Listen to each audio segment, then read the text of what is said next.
people choose a community where they go by several different things. They look at population, and they look at how many people live there, and but they also look at their wage, and they look at how much disposable income they have on whether they're going to locate their business or their retail business here. So, you know, an Olive Garden, a Dunkin' Donuts, any of those places are really looking at what does a household make? What do they earn?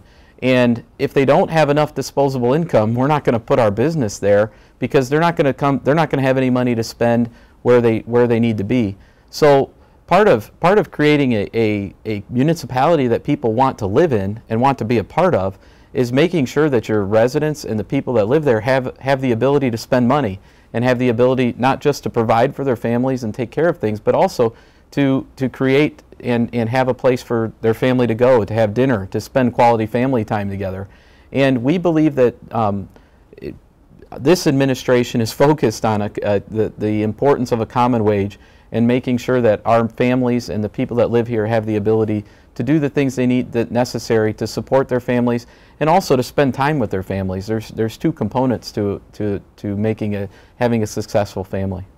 I guess the biggest thing for me is kind of the stability for the workers. You know, it's good to know that we're going to have a good income, so people who live in our community that are employed with construction firms are going to be able to have the kind of wages they need to be able to own a home, contribute to the community, be able to raise their family in a city like Terre Haute.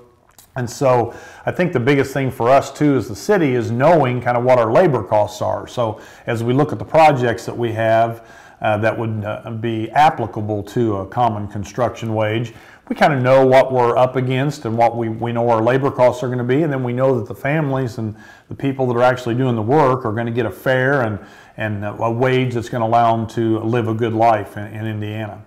Well, it's extremely important to our economy, because the people who are building our roads, building our projects, are from the local community, and they spend the money there.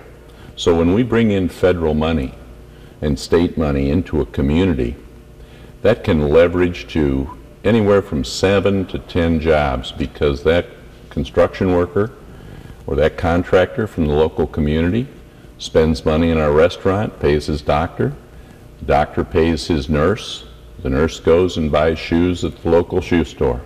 So we create multiple jobs when the community money stays in the community. You know, the purchasing power of a community is in the wages of the household. So if you've got workers who see their net income decline because of this kind of a law repeal or any other thing that impacts wages negatively, then that means reduced purchasing power within a community. And all of our goals are to raise incomes. You know, we want to raise incomes and we want people to come to Indiana, come to Terre Haute specifically. And so anything we can do to accomplish that goal, I want to make sure that we're not doing anything that will negatively affect that.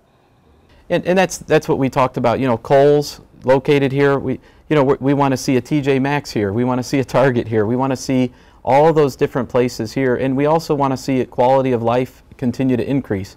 When quality of life increases, property value increases. Homes are worth more. All of those things are all predicated on a very simple fact, and that's what does a family in Portage, Indiana make, and how much are they going to have to spend and support the economy that's been established.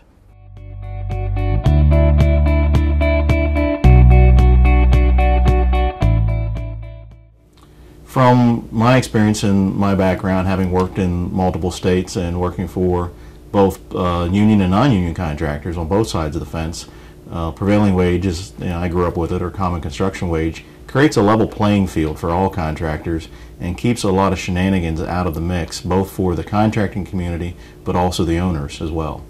Again, I think it gives a secure labor pool of very well-trained and skilled people who can produce quality work on time, safely, and return that investment to the owner, as opposed to having a situation where you've got something that is very questionable and unreliable. It comes down to a matter of being competitive in the marketplace. It's a very tough, competitive marketplace, very tight. on the margin side of it, and you have to be on top of your game. And I look at this similar to the way I look at a specification for materials or equipment. The owner puts out specifications and they expect that that material or that equipment comes in according to those guidelines.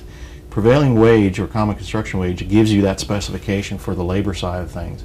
If you take that away, now it's a Katie bar to the door, anybody, it's a free-for-all, they can do whatever they want. So the owner's not going to get ultimately what they want in the end because they have no specification. Well, in construction being most years the largest volume contractor in Indiana, not necessarily every year, but a large contractor. We're domiciled here in Indiana. This is where Hunt got its start, and it's been beholden to Indiana for a lot of things, a lot of work. And it's critical for us that the construction industry, not just Hunt, but the construction industry stays viable. It maintains a competitive fairness. It provides construction workers the opportunity to have a living wage and the opportunity for contractors to be able to afford training for those individuals and for the next generation. It's my contention that the elimination of common wage is not going to have the benefits that the proponents believe it will have. In fact, I think it will, instead of opening up great opportunities for more people to come work, is going to, in essence, be a Pandora's box, because those individuals or companies or contractors that can now compete on a minimum wage or somewhat higher, but certainly less than what common wage has been established here, which is a working wage, a livable wage, that it's going to be chaotic in the sense that the established contractors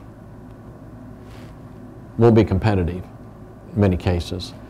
And the contractors who come in, new contractors or those who take a job at no more obligated to common wage, will find themselves in dire problems on profitability, on trying to maintain their workforce, trying to find skilled workers.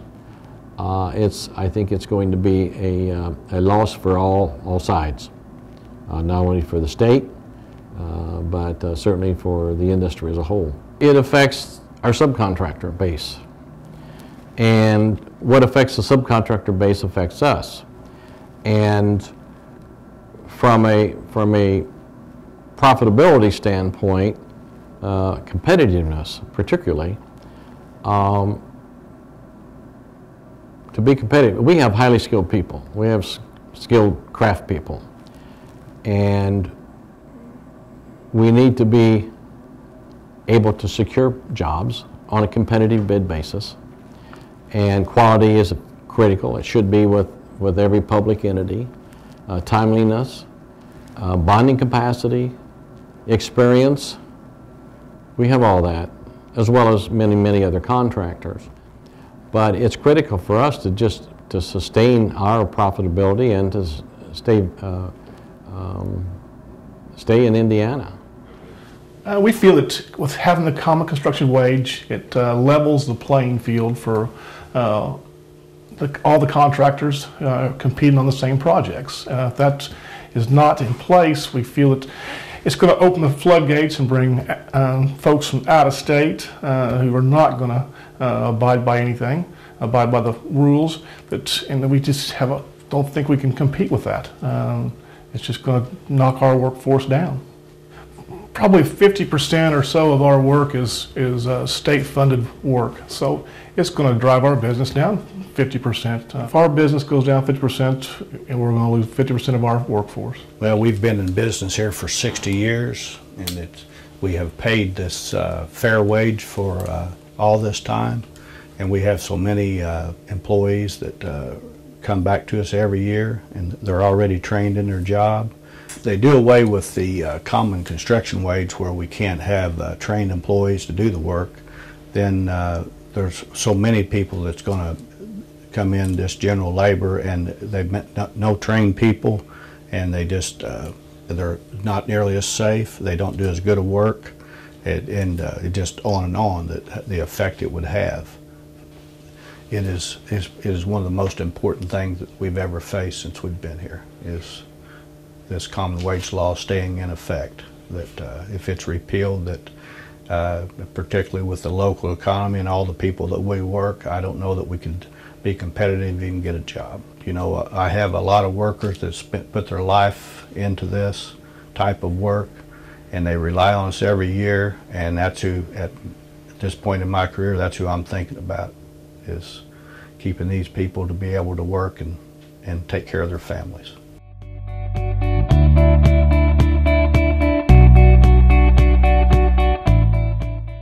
The common construction wage law makes sure that all the employers who bid on a certain contract would pay the same prevailing wage, the wage that prevails in that area. And that doesn't mean that they're not going to compete in their construction bidding. That means that they're going to compete on other things. They'll compete on taking lower profit margins.